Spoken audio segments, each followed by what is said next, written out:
अच्छा बात है, माननीय मुख्यमंत्री को सद्बुद्धि आए, काम करे। नहीं तो हम बोल रहे हैं ना, जिस अवकाश राज और संविधान बचाने की बात बोल के आई है सत्ता की सरकार बनी है, जो हाल है नौकरियों में, नियुक्तियों में, जो हाल है जमीन लूट में, जो हाल में सिस्टम में भ्रष्टाचार का, जो हाल है तमाम भ्रष्ट पदाधिकारियों को मैंने फिर दिलाने का, क्या आप उम्मीद कर सकते हैं? ये पूरा स्थिति आप समझ सकते हैं जो आने वाला कल क्या होने वाला है। यदि 15 दिनों के अंदर डिजाइन में परिवर्तन नहीं किया जाता है और रोड से, आपकी भाषा में यदि रोड पर जो अतिक्रमण हुआ उसे समाप्त नहीं किया जाता है, तो फिर आप लोग का अगला कोर्स ऑफ एक्शन क्या होगा? देखिए, आदिवासी समुदाय, आदिवासी संगठन हेमंत सोरेन की इस भूमिका से बहुत नाराज है।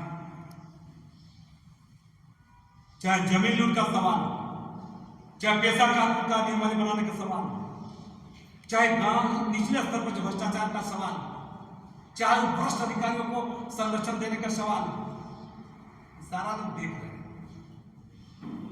तो आदिवासी पास बचता क्या? आदिवासी तो इस स्थिति में फंसा हुआ है कि भारतीय जनता पार्टी मुंह फाड़े हुए है उन्हें मिटाने का, तो ये अपना हुकूमत के लिए अपना नहीं पाता है। मन क्या पता है कितना घंटा बता, आदिवासी में लूट नहीं होगी।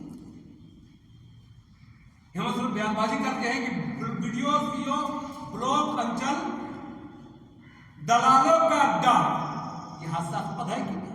एक मुख्यमंत्री का बयान बचकाना है कि नहीं? जिस सिस्टम का मालिक है ऊपर सुधार करेगा, कौन करेगा?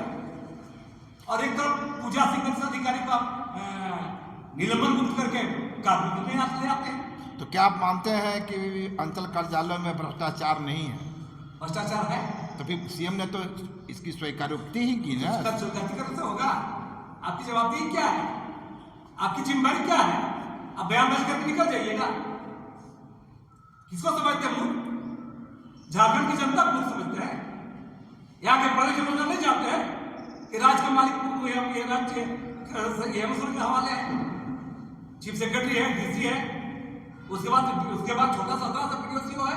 सीरन टोली मामले में आपका अगला एक्शन क्या होगा? अगला एक्शन है, बहुत सारे लोग हैं। सरकार का नाम कोई संदेश भी है, सरकार को कोई संदेश भी देना चाहेंगे? सरकार के साथ बहुत सारे साथी लोग हैं यहाँ पर, सूरज टोप्पा जी है, तमाम संगठन लोग हैं। हम लोग विचार कर रहे हैं कि पूरा आने वाला, अगर 15 दिन के अंदर में चीजों पर सकारात्मक परिणाम नहीं आता है तो हम लोग रास्ता अख्तियार करेंगे।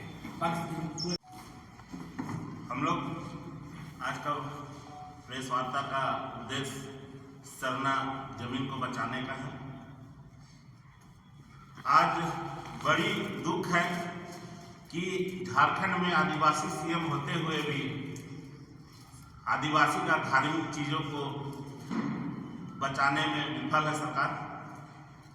कहीं न कहीं सरकार या कंपनी, हमको लगता है कि मिला हुआ है। हम साफ तौर से आपका चैनल के माध्यम से बता देना चाहते हैं, कहीं न कहीं साठगांठ है।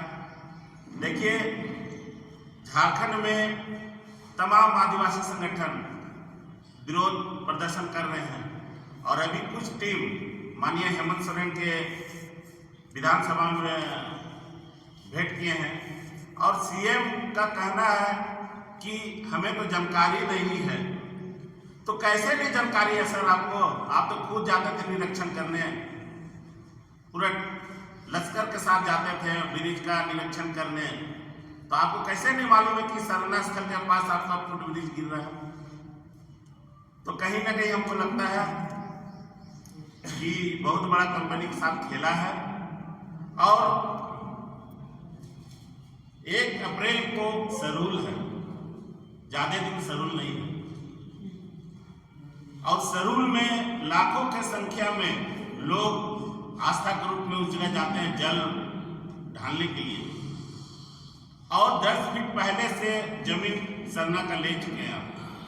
उसके बाद भी आप फुटब्रिज गिरा दिए हैं।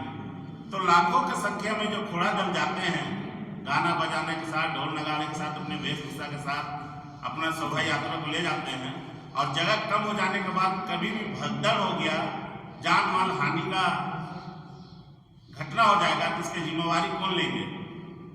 इस रात का सरकार को सोचना पड़ेगा।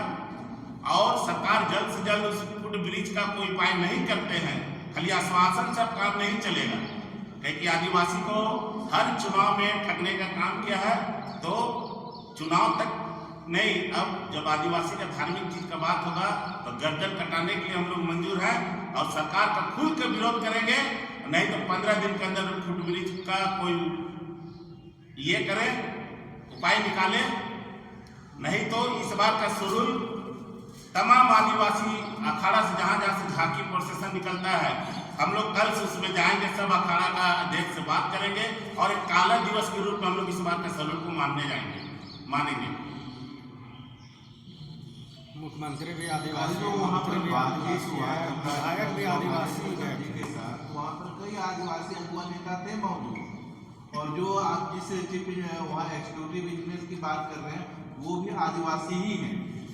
देखिए, कल का बात, उससे पहले भी चंद्रलिंगा माननीय मंत्री जी निरीक्षण करने गए थे, उस दिन भी आश्वासन बहुत बड़ा बड़ा दिया था मंत्री जी।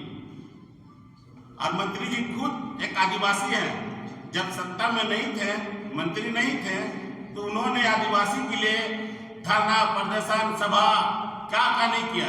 और जैसे मंत्री बनते हैं उनका विचारधारा ही चेंज हो जाता है। और जिस प्रकार से उस दिन आश्वासन दिए थे उसका गैप 15 दिन हो चुका है। उस 15 दिन में फुटब्रिज का कुछ नहीं दिखा काम, बल्कि और ढाल दिया गया और मटेरियल से और मजबूत बना दिया गया। तो फिर आश्वासन, अब आश्वासन आदिवासी नहीं चलेगा। अब आर पार का लड़ाई है, सरना स्थल को छोड़ना होगा। उस सरना स्थल शास्त्र है आदिवासी का, जब सरना स्थल लुट जाएगा तो मतलब आदिवासी इस राज्य से खत्म हो जाएगा। तो हम आग्रह करते हैं माननीय हेमंत से, राज्य के मंत्री जी से, कि जल्द से जल्द जरूर से पहले इसका कोई उपाय निकालिए, नहीं तो तमाम आदिवासी जहाँ जहाँ से अखाड़ा से हम लोग जुलूस निकालते हैं सब सड़क पर उतर जाएंगे। इस बार क्या सुझाव है आपके समिति के तरफ से, रामपुर की तरफ से?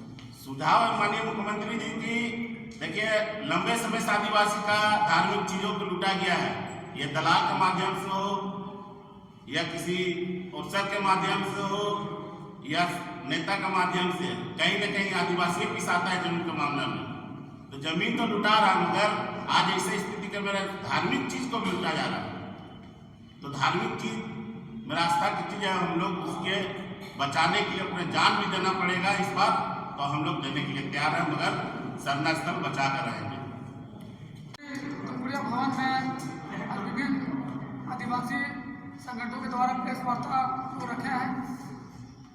विगत कुछ महीनों से सिरमटोली सरना स्थल पर जो अतिक्रमण हो रहा, जिससे आसपास का जो रांची की ये थी जो सामाजिक संगठन और सरना आदिवासी संगठन लोग का जो लोग हैं काफ़ी आक्रोशित हो रहे हैं। विगत 1 महीना से वहाँ बहुत सारी बैठकी भी हो रही है और इस पर रोकथाम के लिए बात विचार भी चल रही है। बहुत सारे विधायक भी आ रहे हैं और आश्वासन देके जा भी रहे हैं। लेकिन देखिए, इस राज्य में आदिवासी बहुल इलाका में आदिवासी समाज जो है बहुत शांतिप्रिय लोग हैं। हम लोग विकास का विरोधी नहीं कर रहे हैं, लेकिन अगर वही विकास अगर हम लोग धार्मिक स्थलों को जो उजाड़ कर अगर विकास करती है तो ये हम लोग बिल्कुल बर्दाश्त नहीं करेंगे। और इस आज का इस प्रेस वार्ता से हम राज्य सरकार को संदेश भी देना चाहते हैं कि जितना जल्दी हो सके जो कंपनी जो फ्लाईओवर बना रही है उसे जल्द से जल्द रोके, सलूट से पहले इसको रोके, अन्यथा भी आदिवासी समाज इस आंदोलन के लिए बात होगा। तो आश्वासन दिया गया, लेकिन हम लोग अभी वो आश्वासन को हम लोग नहीं पूरी तरीके से मान सकते। जब तक कुछ काम नहीं होता है हम लोग कैसे उसमें बिलीव कर सकते हैं कि वो चीज़ होगा ही होगा। जब इतना बड़ा इंफ्रास्ट्रक्चर जब बन रहा है, उसके लिए जब प्लानिंग प्लॉटिंग किया गया होगा, जब उस टाइम सोचा नहीं गया तो अभी कैसे कोई आके बोलेगा हम लोग मान लेंगे कि वो चीज़ आगे जाके वो लोग सुधार कर दे। हम लोग बस यही चाहते हैं कि जो भी हम लोग जो सरना स्थल है वहाँ पे कुछ ऐसा ब्रिज का प्लॉटिंग ना किया जाए, ताकि अभी जो हम लोग का हाल फिलहाल में जो ये सरूल आने वाला है उसके लिए हम लोग को पहले से तैयार रहना पड़ेगा। हम लोग आगे का सोच के ही चलेंगे ना। इतने छोटे से जगह है, पहले 10 मीटर का वहाँ पे बोला गया, फिर वैसे करते और 10 मीटर का बढ़ाया गया। एक छोटा सा वो एरिया है, ठीक है, उसमें लाखों की संख्या की भीड़ होती है। अगर कल को कुछ दुर्घटना हो जाती है तो उसकी जिम्मेदार कौन रहेंगे? अगर हम लोग पहले से तैयार ना रहे इसके लिए तो। कल जब वहाँ बैठक हो रही थी तो ये आदिवासी नेता भी वहाँ पर आप लोग भी वहाँ भी निश्चित रूप से रहे होंगे और मुख्यमंत्री से मिलने का भी बात हुआ, 15 लोगों की सूची भी मांगी जा रही थी। तो क्या वहाँ जो मौजूद थे अपना भरोसा नहीं है आप लोगों का? देखिए, अभी कोई साहब बता रहे थे कि मुख्यमंत्री आपका आदिवासी है। कौन पत्रकार महोदय बोल रहे हैं? बुजुर्ग राष्ट्रपति भी आदिवासी है और रघुवर दास छोड़ के सारा मुख्यमंत्री आदिवासी रहे हैं। और सबसे जटिल लड़ाई एक इंच अधिकार पाने के लिए भी आदिवासियों को लड़ना पड़ रहा है। आप कैसे उम्मीद कर लेते हैं कुर्सी में बैठने से ही वो आदिवासियों के हितैषी हो जाएगा? ये कोई जरूरी नहीं है। इस बात को समझने की कोशिश करिए, नहीं तो यहां तो वोट भी दो, लड़बो करो, आंदोलन भी करो, बिना कुछ मिलता ही नहीं है।